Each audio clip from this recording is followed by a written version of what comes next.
Ang Blink, The Power of Thinking Without Thinking ay ang ikalawang aklat ni Malcolm Gladwell, sumunod sa kanyang unang sikat na aklat na The Tipping Point. Ang The Tipping Point ay tungkol sa kung paano ang maliliit na ideya ay nagiging malalaking trend o uso. Sa Blink, mas pinagtuunan ni Gladwell ng pansin ang ating mabilis na pag-iisip o kung paano tayo nakakagawa ng mga desisyon nang hindi iniisip ang bawat detalye. Tinatalakay ng aklat ang adaptive unconscious, isang bahagi ng ating utak na tumutulong sa atin gumawa ng mga desisyon nang hindi natin ito namamalayan. Hindi natin laging kailangang pag-isipan ang mga bagay ng matagal upang magdesisyon. Minsan, mas maganda pa nga ang desisyon na ginagawa ng mabilis. Ang Blink ay nagpapakita kung paano ang ating mga desisyon na tila gawa lamang sa isang iglap ay may mas malalim na mga dahilan at proseso. Pinag-aaralan ni Gladwell kung bakit may mga tao na magaling sa paggawa ng desisyon, samantalang may iba na nahihirapang magdesisyon. Ang aklat ay nagpapakita kung paano ang ating mga mabilis na desisyon ay nakakaapekto sa ating buhay, relasyon at sa mundo ng negosyo. Una, first impressions and snap judgment.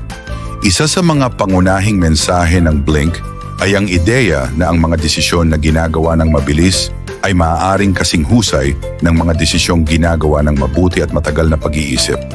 Ayon kay Gladwell, ang ating utak ay may kakayahang magdesisyon ng mabilis bilang isang paraan upang makaligtas. Noong sinaunang panahon, kung ikaw ay isang mang-uugnay o manghuhuli, mahalaga ang mabilis na pagdedesisyon upang makaligtas. Sa mga panahon ng pangangaso, ang iyong buhay ay nakadepende sa kakayahang magdesisyon ng mabilis batay sa mga pahiwatig mula sa kapaligiran, kung lalaban o tatakas.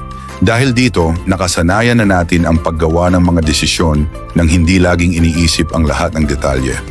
Madalas ang ating utak ay gumagana ng sabay. May utak na nag-iisip at may utak na kumikilos agad na parang hindi na iniisip ang mga susunod na hakbang. Ikalawa, your brain can size someone up in seconds.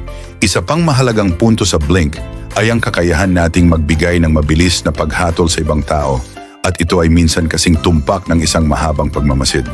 Halimbawa, nagkaroon ng eksperimento kung saan pinanood ng mga estudyante ang kanilang guro sa loob ng 2 segundo lamang, at pagkatapos binigyan nila ng marka ang guro.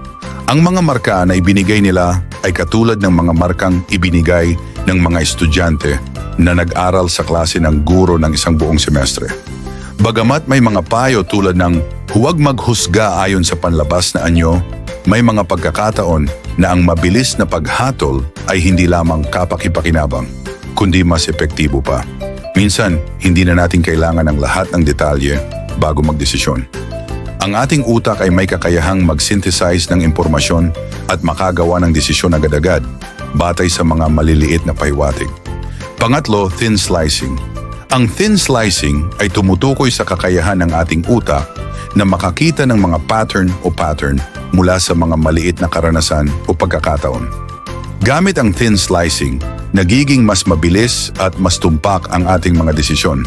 Halimbawa, isang psychologist na si John Gottman ay nakapagtala ng mga oras na nakikita niya ang mga mag-asawa na may ilang minuto lamang ng pagmamasid at nakapagbibigay siya ng accurate na prediction kung maghihiwalay ba sila o hindi. Sa loob lamang ng ilang minuto, kaya niyang malaman ang kahinaan o lakas ng relasyon ng mag-asawa.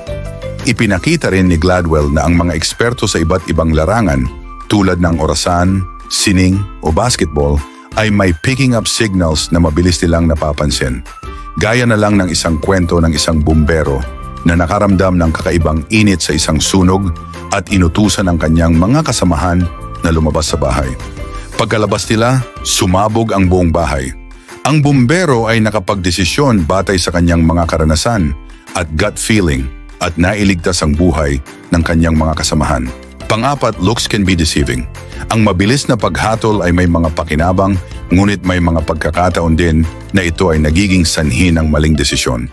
Halimbawa, si Warren Harding, isang presidente ng Amerika, ay nahalal hindi dahil sa kanyang galing sa pamumuno, kundi dahil sa kanyang magandang hitsura, matangkad at may malakas na boses. Pinaniniwalaan ng mga tao na ang mga ganitong hitsura ay tanda ng magandang pamumuno. Ang ganitong mga maling desisyon na batay lamang sa panlabas na anyo ay tinatawag na halo effect. Ang mga tao ay may likas na pagkahilig na maghusga ng isang tao batay sa kanilang hitsura. Halimbawa, sinuri ni Gladwell ang taas ng mga CEO ng mga pinakamalalaking kumpanya sa Amerika at napag-alaman na karamihan sa kanila ay mahigit 6 na talampakan ng taas.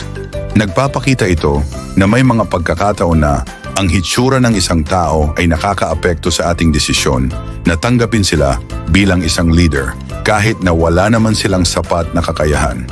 Panglima, snap judgment depends on experience. Ang mga mabilis na desisyon ay hindi palaging tama. Minsan, ang mga maling desisyon ay nagdudulot ng malungkot na mga resulta. Halimbawa, si Amadou Diallo, isang imigrante mula sa Guinea, ay pinagbabaril ng mga pulis sa New York dahil sa isang maling paghatol. Ang mga pulis nang makita nila si Diallo na tumayo sa tabi ng isang gusali ay naging suspetsyoso. Nang magtangkang magtago si Diallo sa loob ng gusali, nagdesisyon ng mga pulis na barilin siya. Dahil sa takot at mga maling ideya na nakatanim sa kanilang isipan, 41 beses siyang pinaputukan. Ayon kay Gladwell, ang ating mga mabilis na desisyon ay madalas na pinapalakas ng ating mga prehuwisyo at hindi natin laging nakokontrol ang mga ito. Minsan, kahit hindi natin intensyonal na ginagawa, ang ating mga desisyon ay batay sa ating mga nakasanayang ideya at pananaw tungkol sa isang tao o sitwasyon.